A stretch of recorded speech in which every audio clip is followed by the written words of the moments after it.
As usual, E3 is a trade-only event, but still we want to give you a feel for what the expo is like, with all the throng, the honking of horns, the tanks, and yeah, the general smell of sweat, which you sadly can't smell through your computer screens, but still. So we're going to go inside, we're going to give you some behind-the-scenes footage of E3 in action.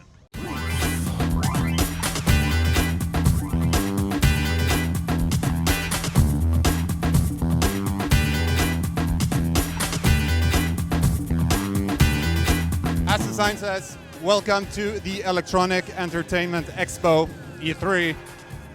We will pass through the main doors into the show floor and, well, we'll bring you with us.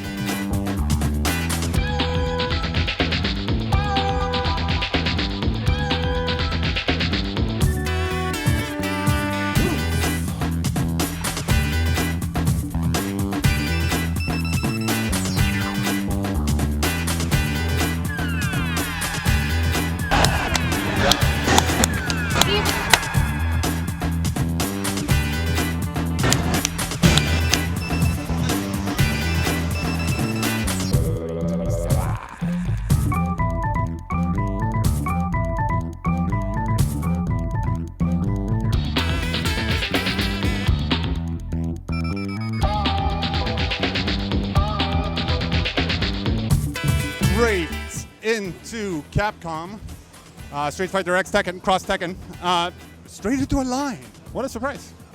Well, again, we have Zoe has obviously quite a big booth here this year. They did bring out DC Universe Online, which was a big deal for them, especially since they brought it to the PS3.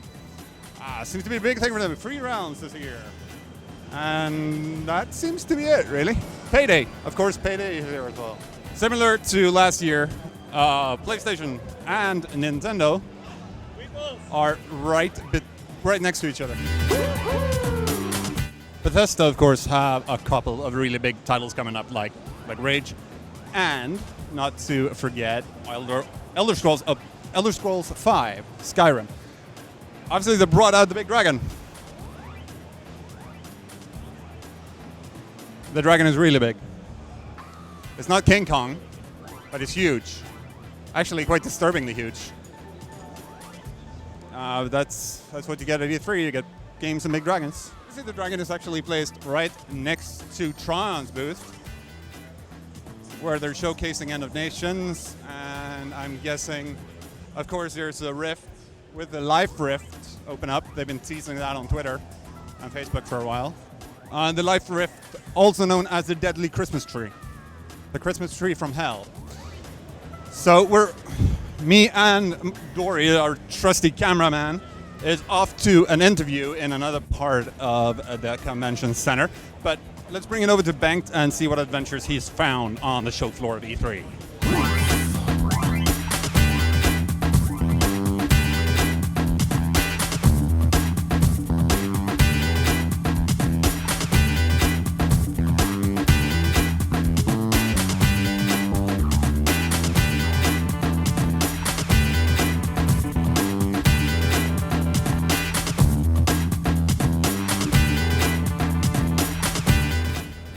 We're out here on the floor next to the Square Enix booth where they're showing off Deus Ex Human Revolution, and they've got Dungeon Siege 3, they've got Final Fantasy 13-2, and I do believe there is 1 or 2 other games as well. I know they're showing off Hitman Absolution and Tomb Raider behind closed doors in there. So quite a busy E3 for Square Enix. A lot of big games there.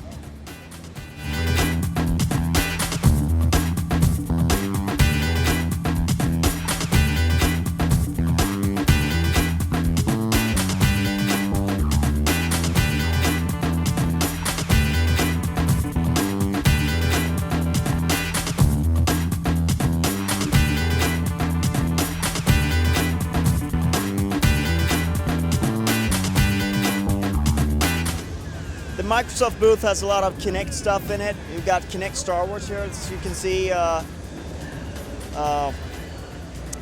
In there, people are basically in these big aquariums playing Kinect games. enjoying themselves, hopefully.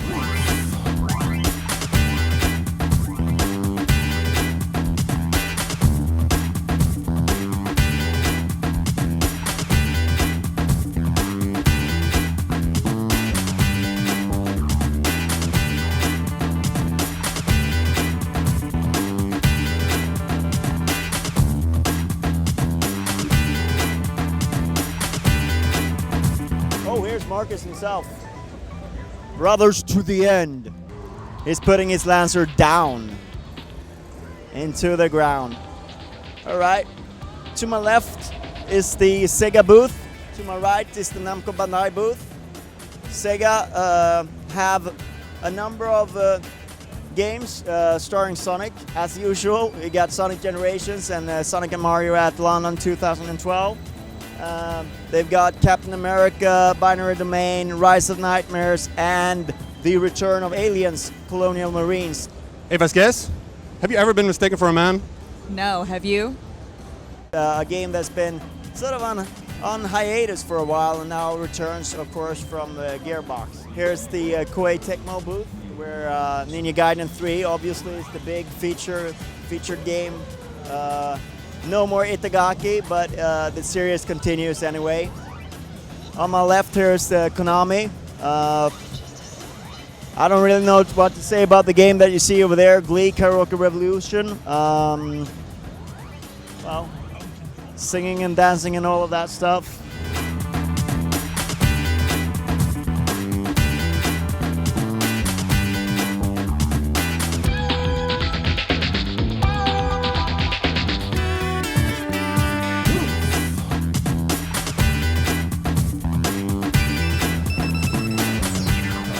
There you are.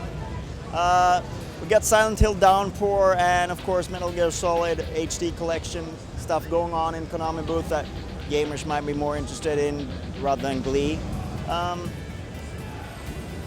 Up ahead is some smaller exhibitors, and of course E3 isn't all about the big names. It's easy to see it as a show for Sony, Nintendo, Microsoft, and the big publishers such as EA, Activision, Blizzard, and Konami, Sega, Tecmo Koei, and so on and so forth. But there is also a place for smaller businesses to do business. Developers have their own meeting rooms and stuff like that. So that's also part of E3. But you probably mostly see the big exhibits and the major companies here, and the loudest and biggest displays get the most attention, sadly, at E3.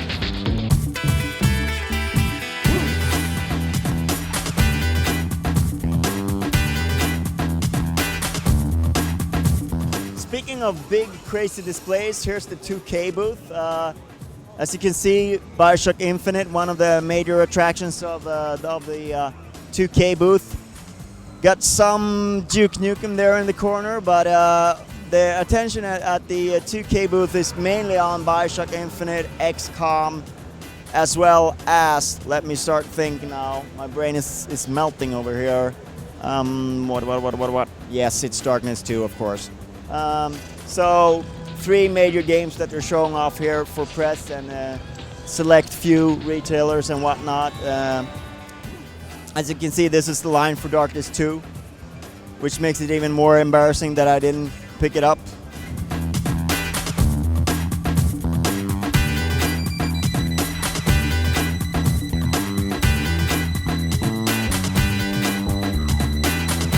As you can see, it's all class here at the Duke Nukem corner. You can get your picture taken with, a couple of blondes on a throne. Typical procedure. I guess E3 didn't want them to have stripper poles and strippers up here, so they had to do something else.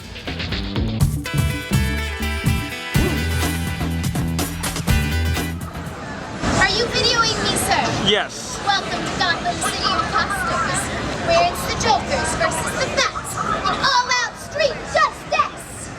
Hello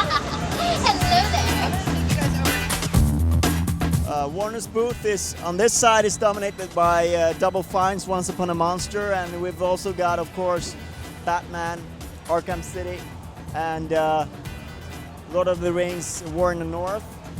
Major exhibits here in the Warner Brothers booth. And behind Warner Brothers is THQ that have a number of interesting games as well. Things like Devil's Third, Insane, and the new game from Turtle Rock are not shown here at E3. Instead, they're focusing on UFC, the new UFC Undisputed 3.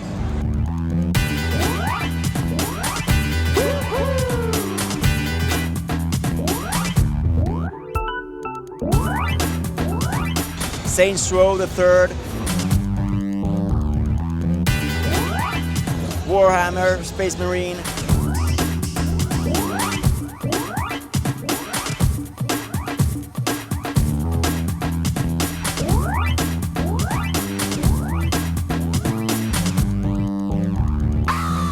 as well as some other games that they're also showing, and Metro Last Light, not to forget that one.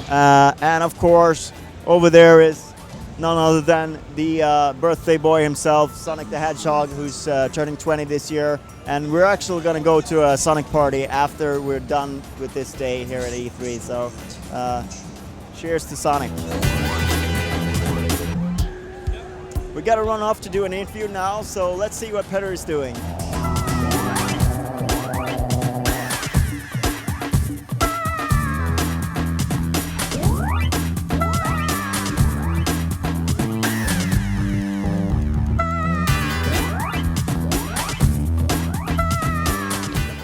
So we're heading into the Nintendo booth now. Well, actually, when we're recording this, the show is kind of rounding up. But still, even though the doors closes and everything shuts down in just an hour or two, there's still long lines for playing with the Wii U. At least we can get a sense of how big it is. I haven't had a chance to test it myself, and we actually have the machine line down there. You can see a little bit of it there. But yeah, the Wii girls are, of course, back now as the Wii U girls. That's a Nintendo mainstay that will never go away. It doesn't matter how many machines they release, there will always be Wii girls, even if they call it something else. Very important stuff. So yeah, as you can see, there's still a line for the Wii U. If you can imagine this, it was horrible over the days. So yeah, but we're gonna head out somewhere else. Nintendo 3DS is up there. That's old news on the internet, man. You see this place? You see this line? It actually went much further over there. It went all the way over there. You can see that the black poles where they used to have, where people used to stand, and of course the guard keeping everybody in line. This, of course, is one of the new machines available on the show floor and on E3 this year, the PlayStation Vita. Everybody wants to play with new toys. Everybody, I don't really want to stand in line, but people do. And here's the actual Vita area where people can get in and try it out. Not sure exactly which games are in there, but I'm guessing Golden Abyss. I'm guessing Little Big Planet. All that kind of stuff. We have we have interviews and gameplay and everything about those games coming up in the RTV, or maybe already published. Who knows? Time Warp!